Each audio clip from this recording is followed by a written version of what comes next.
세상 모든 경이로움보다 이 세상 모든 값진 보물보다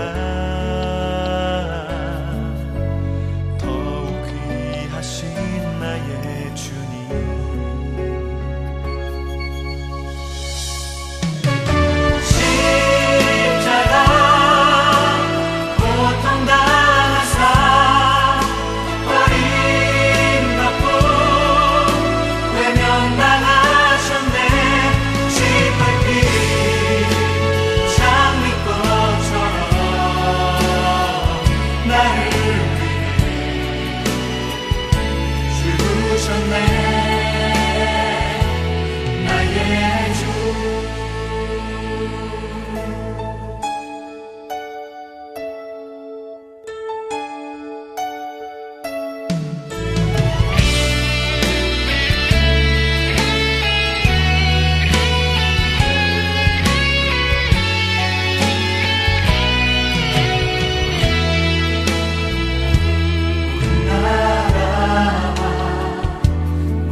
빌라도가 대제사장들과 관리들과 백성을 불러 모으고 이르되 너희가 이 사람이 백성을 미혹하는 자라 하여 내게 끌고 왔도다. 보라, 내가 너희 앞에서 신문하였으되 너희가 고발하는 일에 대하여 이 사람에게서 죄를 찾지 못하였고 헤롯이 또한 그렇게 하여 그를 우리에게 도로 보내었도다. 보라, 그가 행한 일에는 죽일 일이 없느니라. 그러므로 때려서 놓겠노라. 무리가 일제히 소리질러 이르되 이 사람을 없이하고 바라바를 우리에게 놓아주소서 하니 이 바라바는 성중에서 일어난 밀란과 살인으로 말미암아 옥에 갇힌 자러라. 빌라도는 예수를 놓고자 하여 다시 그들에게 말하되 그들은 소리질러 이르되 그를 십자가에 못 박게 하소서, 십자가에 못 박게 하소서 하는지라. 빌라도가 세 번째 말하되 이 사람이 무슨 악한 일을 하였느냐? 나는 그에게서 죽일 죄를 찾지 못하였나니 때려서 놓으리라 하니 그들이 큰 소리로 재촉하여 십자가에 못 박기를 구하니 그들의 소리가 이긴지라. 이에 빌라도가 그들이 구하는 대로 하기를 언도하고 그들이 요구하는 자 곧 밀란과 살인으로 말미암아 옥에 갇힌 자를 놓아주고 예수는 넘겨주어 그들의 뜻대로 하게 하니라. 아멘. 오늘 말씀은 본문에 등장하는 인물들을 중심으로 생각해보고 묵상하시면서 우리에게 주시는 교훈이 무엇인가를 깨닫고 삶에 적용하시면 좋겠습니다. 오늘 본문에 등장하는 주요 인물들을 살펴보면 첫째, 빌라도입니다. 둘째는 예수님을 기소한 대제사장과 재판을 보러 온 백성들입니다. 셋째 인물은 죄인 바라바이고 마지막으로는 아무런 죄가 없으신데도 불구하고 그 십자가 처형을 선고받게 되는 우리 예수님이십니다. 첫째, 빌라도에 대해서 한번 살펴보도록 하겠습니다. 빌라도는 총독이며 재판장으로서 막강한 권력을 가진 정치인입니다. 누구보다도 정의와 공의를 실현하고 실천하고 앞장서야 되는 당대 최고의 리더였던 것이지요. 그러나 그는 오늘 재판 과정에서 예수님의 무죄를 3번이나 확인하고 또 확인했음에도 불구하고 정의적이고 사법적이고 양심적인 판단이 아닌 성난 민심 앞에서 다분히 자신의 안위와 이익만을 위한 그러한 판결을 하고 맙니다. 오늘 본문 누가복음 23장 22절의 말씀 다 함께 읽어보도록 하겠습니다. 빌라도가 3번째 말하되 이 사람이 무슨 악한 일을 하였느냐? 나는 그에게서 죽을 죄를 찾지 못하였나니. 아멘. 빌라도라는 이름은 오늘날 신앙을 고백하는 사도신경에 나오지요. 본디오 빌라도에게 고난을 받아 십자가에 못 박혀 죽으시고, 빌라도는 이 재판을 통해서 두고두고 성도들의 신앙 고백에서 회자되는 역사적으로 저주받은 인물이 되어버리는 것이지요. 빌라도는 분명 예수님이 죄가 없음을 알았습니다. 빌라도는 예수님이 죄가 없다는 사실을 알았기에 풀어주려고 했습니다. 오늘 본문 누가복음 23장 16절 17절의 말씀인데요. 그러므로 때려서 놓겠노라. 여기서 때린다라고 하는 것은 십자가 처형을 두고 막 채찍으로 때리는 것과는 다릅니다. 예수님을 풀어주기 위해서 또 훈방조치를 하기 위해서 다음부터는 이러지 마십시오. 조심하십시오. 라고 알아듣게 그러한 단단한 경고 조치를 취하겠다라고 하는 정도로 해석하면 되는 것이죠. 17절의 말씀은 생략되어 있습니다. 근데 그 생략된 내용이 다른 사본과 다른 복음서에서는 이렇게 기록되어 있습니다. 마태복음 27장 15절의 말씀입니다. 명절이 되면 총독이 무리의 청원대로 죄수 한 사람을 놓아주는 전례가 있더니. 아멘. 이러한 내용을 쭉 보다 보면 빌라도는 틀림없이 역적 바라바는 처형하고 무죄한 예수님은 풀어주려고 했음을 우리는 알 수 있습니다. 그러나 결과적으로 빌라도는 예수님을 십자가에 못 박았습니다. 무엇이 그로 하여금 두렵게 해서 예수님을 십자가에 못 박는 판결을 하게 했을까요? 6월절 그 명절에 죄인 한 명을 사면해주는 풍습이 있어서 예수님을 충분히 풀어줄 수 있는 명분이 있었음에도 불구하고 왜 잘못된 판결을 했던 것일까요? 그것은 빌라도가 사법적 판단을 한 것이 아니고 자신의 안위를 위한 정치적 판단으로 예수님을 십자가에 못 박았기 때문인 것입니다. 진리와 정의가 분명함에도 자신의 필요와 이익을 위해서 불의와 타협해서는 절대 안 됩니다. 법과 규칙과 공동체의 약속은 지키라고 있는 것이죠. 이것은 교회에서도 마찬가지입니다. 법적 의결기구인 당회 그리고 공동의회 이러한 것들을 통해서 결정된 사안에 대해서는요. 서로 존중해주고 그 결과에 순종하고 모든 일들이 잘 될 수 있도록 협조하는 것이 필요한 것입니다.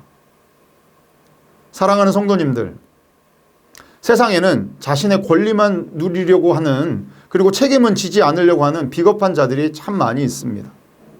우리 모두는 예수님을 재판한 빌라도의 비겁함, 이것을 반면교사 삼아서 하나님의 공의를 따라서 정직하게 행하는 성도가 되셔야 되겠습니다. 두 번째 인물은 대제사장과 그를 따르는 백성들입니다. 대제사장과 서기관들은 예수님을 어떻게 죽일까에만 온통 혈안이 되어 있었습니다. 누가복음 22장 2절 말씀입니다. 대제사장과 서기관들이 예수를 무슨 방도로 죽일까 궁리하니. 이것은 죄가 있어서 처벌하는 것이 아니라 일단 처벌하기로, 즉 죽이기로 마음을 먹고 그렇게 결론을 내고 없던 죄를 어떻게든지 찾아서 누명을 씌우고 억울하게 죽게 하는 아주 악한 짓이죠. 이것은 사탄의 종노릇 하는 것입니다. 오늘날에도 이 본문에 등장하는 대제사장과 같은 종교 지도자들 얼마나 많습니까?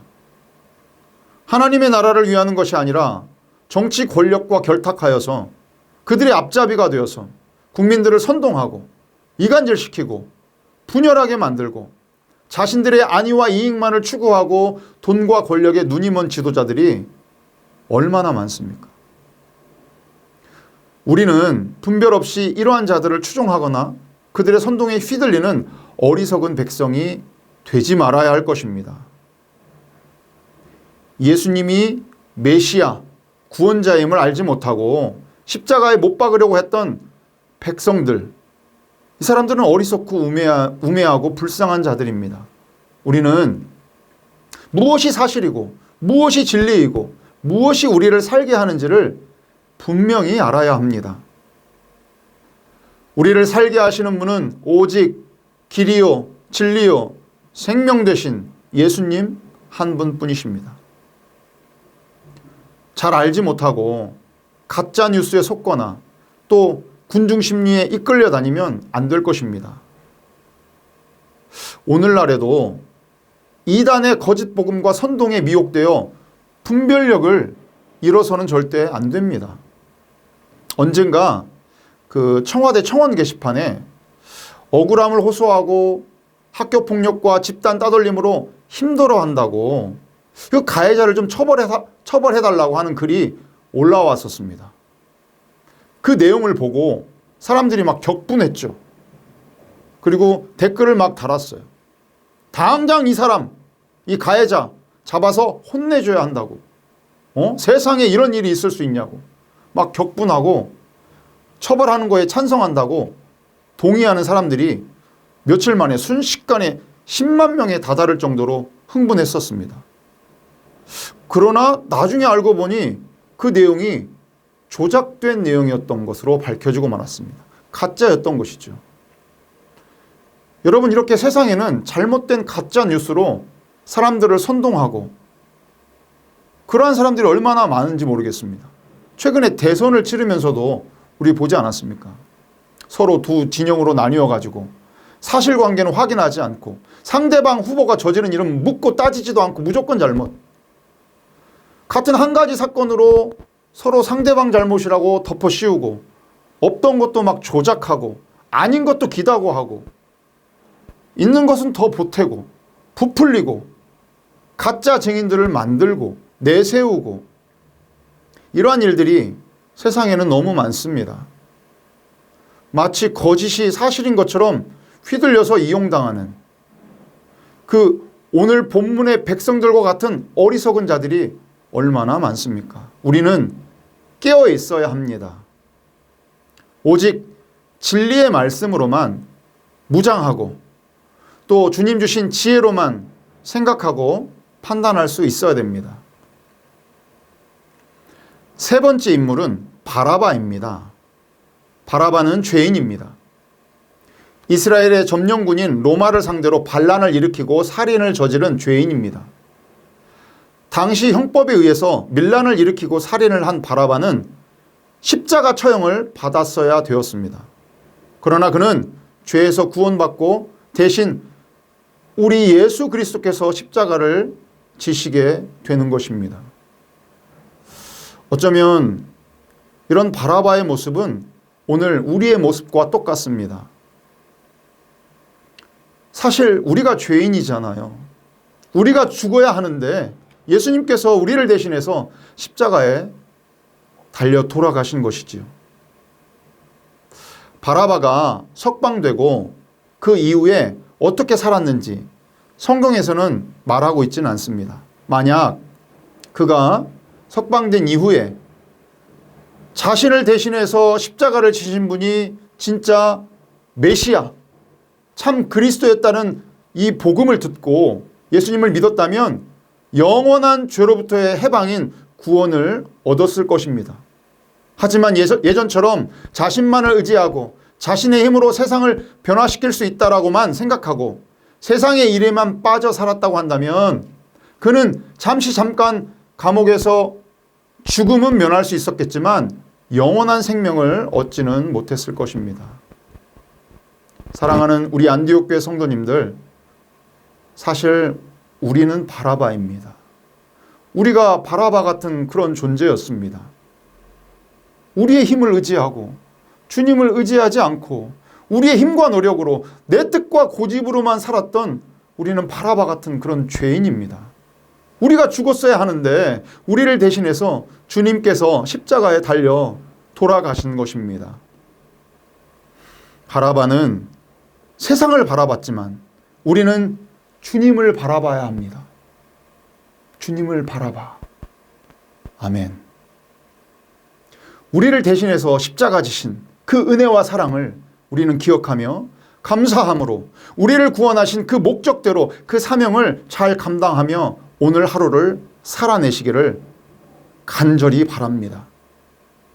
마지막으로 네 번째 인물, 물론 인물이라고 하니까 좀 죄송한데요, 바로 우리 예수님이십니다. 예수님은 죄가 없으신 분이시고 의인이십니다. 그런데 죄인인 바라바는 풀려나고 예수님께서 대신 죽으시는 모양이 되어버렸습니다. 이것은 우리 죄를 대신 지신 예수님을 온전히 드러내주시는 사건인 것입니다. 예수님은 사람들을 구원하셨습니다. 그 은혜를 받은 자가 바로 우리들입니다. 우리 예수님은 죄가 없으심에도 불구하고 우리를 위해 그 조롱과 멸시와 모욕을 참으시고 악하고 부조리한 세상 가운데 철저히 손해보시고 억울한 십자가를 지시기까지 순종하심으로 우리를 구원해 주셨습니다. 이러한 예수님이 아니셨다면 우리는 어떻게 되었을까요? 우리는 오직 주님의 아파하심으로 또 그분의 죽으심으로 우리가 나음을 입은 것임을 잊지 말아야 할 것입니다. 마지막으로 이사야 53장 5절의 말씀 우리 다 함께 한번 읽어보도록 하겠습니다. 그가 찔림은 우리의 허물 때문이요 그가 상함은 우리의 죄악 때문이라. 그가 징계를 받음으로 우리는 평화를 누리고 그가 채찍에 맞음으로 우리는 나음을 받았도다. 아멘.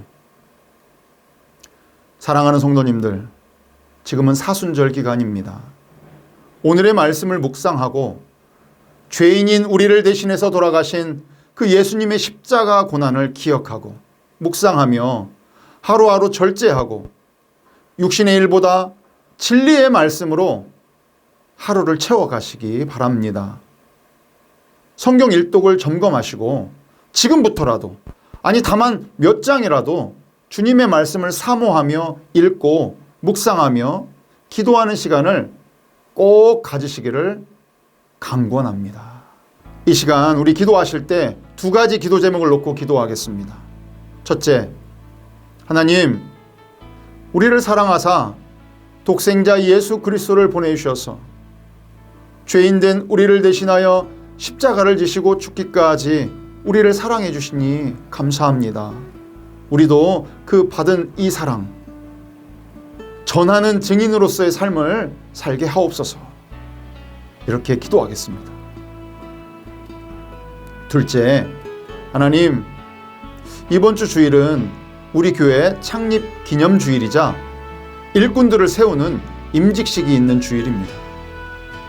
하나님께서 우리 교회를 세우신 목적과 또 우리 교회가 존재하는 이유를 잘 기억하고 그 4대 선교의 비전과 사명을 잘 감당하고 다음 세대에 믿음의 유산으로 물려주는 교회 되게 해달라고 우리 교회를 위해서 함께 기도하도록 하겠습니다. 또한 임직받는 모든 일꾼들이 바울처럼 거룩하고 옳고 흠없이 행하는 종들이 되게 해달라고 우리 한 목소리로 한 마음으로 함께 기도하겠습니다.